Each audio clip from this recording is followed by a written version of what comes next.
తెలంగాణ ఉప ముఖ్యమంత్రి మల్లు భట్టి విక్రమార్క గారు నేడు కుటుంబ సమేతంగా తిరుమల శ్రీవారిని దర్శించుకున్నారు. ఇటీవల తన కుమారుడు సూర్య విక్రమాదిత్య వివాహం జరిగిన నేపథ్యంలో నూతన దంపతులు మరియు కుటుంబ సభ్యులతో కలిసి ఆయన కలియుగ వైకుంఠాన్ని దర్శించుకున్నారు. స్వామివారి దర్శనం అనంతర ఆలయ వెలుపల మీడియాతో మాట్లాడిన ఆయన ఈ పర్యటన పరమ పవిత్రమైన అనుభూతిని ఇచ్చిందని పేర్కొన్నారు.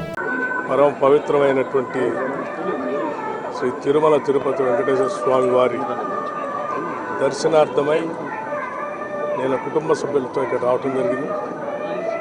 ఆ పెద్ద కుమారుడు సూర్య విక్రమాదిత్య పెళ్ళి అయిన తర్వాత స్వామివారి ఆశీస్సులు తీసుకోవడం కోసం, అలాగే కొద్ది రోజుల్లోనే తెలంగాణ రాష్ట్ర ప్రభుత్వం తరఫు నుంచి శాసనసభలో బడ్జెట్ ప్రవేశపెట్టబోతా ఉన్నాం.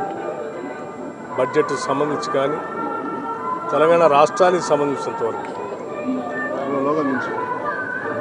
ఆర్థిక, సామాజిక, రాజకీయ అభివృద్ధితో పాటు తెలంగాణ రాష్ట్రం ప్రపంచంతో పోటీపడే స్థాయిలో అభివృద్ధి చెందాలని, దానికి కావలసిన వనరులన్నీ కూడా సమకూరాలని, తెలంగాణ రాష్ట్రం మేము 2047 విజన్ డాక్యుమెంట్ ఏ రకంగా అయితే ముందుకు తీసుకుంటున్నామో ఆ స్థాయిలో అభివృద్ధి జరగడానికి కావలసినటువంటి సహాయ సహకారాలు, స్వామివారి ఆశీస్సులు, ఆర్థిక వనరులు, సంక్షేమం, అభివృద్ధి, అట్లాగే ఇన్ఫ్రాస్ట్రక్చర్ అన్నిటితో కలిసినటువంటి సమగ్ర అభివృద్ధితో కూడిన తెలంగాణ రాష్ట్రం ముందుకు ఎదిగేటట్టుగా, అట్లాగే రెండు రాష్ట్రాలు కూడా ఎదగాలని, అభివృద్ధి చెందాలని, ప్రపంచవ్యాప్తంగా ఉన్నటువంటి తెలుగు వాళ్ళంతా కూడా సుఖంగా సంతోషంగా ఉండాలని, ఆ రకంగా ఆశీర్వదించాలని భావించుకుంటున్నాను.